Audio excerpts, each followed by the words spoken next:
गर्व करतील की डोकं उठून जायला, नाही तर नाहीच बोलणार. ते वातामध्ये मोडतं. वायू आणि आकाश त्यांच्यामध्ये वाढलेलं असतो. तसं बोटांचं पण आहे. हा बोट अग्नीचा आहे म्हणून हा दाखवायचा नाही कुणालाही. आणि हे 2 बोट आहेत कफाचे. ग्लास आहे. हे 2 बोट आहेत कफाचे, जल आणि पृथ्वी. हे आहे अग्नीचं, हे आहे वाताचं, वायू आणि आकाश. हे वायूचं बोट असल्यामुळे हे दिशा दाखवायला वापरतात.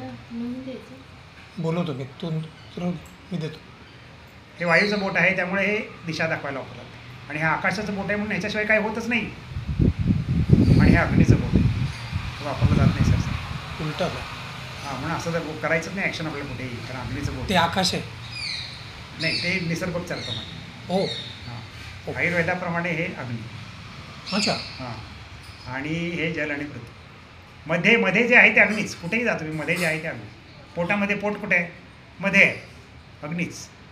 अग्नी कुठल्याही टोकाला नाही आहे, अग्नीमध्ये असतो. त्यामुळे हे आकाशाचं बोट असल्यामुळे हे सगळीकडे लागतं. हे वायूचं बोट. आम्ही त्याला आकाश करतो, हे करतो ना सर. उलट म्हणजे आमचं स्वाईप झालं.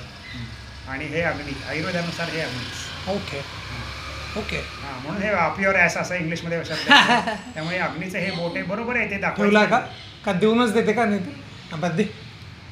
एवढं इंटरेस्टिंग आहे हे सगळं. तर आपल्याला आयुर्वेद, ज्योतिष आणि संगीत यांचा संगम केला पाहिजे. म्हणून शास्त्रीय संगीत तुम्हाला येवो न येवो, तुम्ही मॉर्निंग चांगला माणूस आहे तो. मॉर्निंग रागास कफाचे राग हे ऐकलेच पाहिजे. दुसरं तुम्हाला हे ऐकलं पाहिजे काय, आफ्टरनून राग आज भले ऐकले नाही तुम्ही, पण मॉर्निंग राग जे कफाचे राग आहे, राग भैरवी हा ऐकलाच पाहिजे माणसाने. आणि संध्याकाळी यमन कल्याण मालकंस हा ऐकलाच पाहिजे. त्याच्याने जबरदस्त फरक पडतो. म्हणजे मालकंसमध्ये एक गाणं आहे, ध्येय साधना अमर रहे. तर नुसतं ते ऐकायला गेलं तरी आपली ध्येय साधना आपोआप जागृत होते.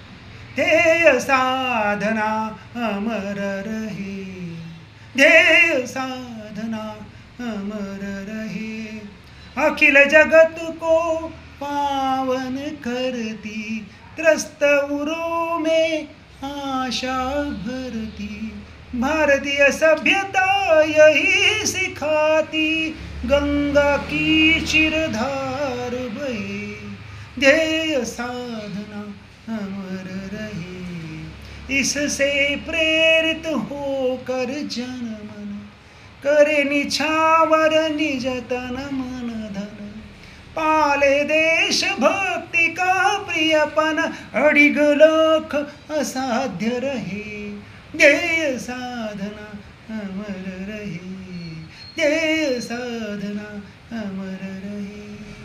हा मालकंस कसा आतून येतो, कसं आपल्याला मन रिझवतो. त्यामुळे शास्त्रीय संगीत मला समजत नाही, मला कळत नाही म्हणायचं नाही. आणि सारे गम पदनिसा सकाळी आणि संध्याकाळी आरोह अवरोह म्हणायचाच. सारे गम पद निसा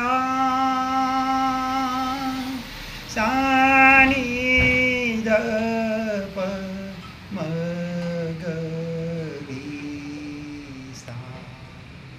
आता याच्यामध्ये काय होतं, कफपित्तवात बॅलन्स होतो नुसतं सारेगम पदनिसा म्हटलं तर. त्यामुळे संगीत, ज्योतिष, आयुर्वेद एकमेकाशी फार निगडीत आहे. रवी सोम, रवी मंगळ हे जे आहे ना, हे ग्रहसुद्धा. म्हणून सकाळी अर्धे देणं गरजेचंच आहे. तुम्ही 2च मिनटं लागतात अर्धे द्यायला ना, तुम्ही देत नाही सूर्याला अर्धे, व्यर्थ आहे तुमचं जीवन. 6-6:30 तुम्ही अग्निहोत्र करत नाही, जन्म घेऊन व्यर्थ आहे. Because you are not giving and connecting back to the nature, and you are not connecting these three, and these three balance you. You don't require people to balance you. You don't require outside anything from to balance you. You require only the 7 elements. रस, रक्त, मांस, मेद, अस्थि, मज्जा, शुक्र हे 7 धातू, 7 स्वर आणि 7 दिवस सगळे एकमेकांशी निगडीत आहेत. त्यामुळे आजपासून हे सगळा बदल करायचा. कफपित्तवात बॅलन्स करायचं, संगीत ऐकायचं, आयुर्वेदप्रमाणे पाळायचं जीवन. आणि ज्योतिषामधले ठराविक ज्या गोष्टी ज्या आपल्याला आयुष्यबदलाला उपयोगाला येतात त्या समजून घ्यायच्या. कारण ज्योती ईश्वराची म्हणजे ज्योतिष, म्हणजे बेसिक गोष्टी ज्या आहेत त्या सगळ्यांच्या सेमच आहेत. तर देवाला दिवा लावणं हे फार इंटरेस्टिंग आहे, फार महत्त्वाचं आहे. आणि एक शास्त्र, एक धर्म शिकवतो दिवे फुंकून टाकणं. त्या धर्माला आपण कॉपी करतो. आपण दिवा लावला पाहिजे. रात्री 12 वाजता त्यांचे दिवे लागतात बावळटासारखे. रात्री कोणी केक कापतं का मूर्खपणा? तो किती भयानक वेळ आहे ती. भूतं येतात तुमचे ते केक खायला.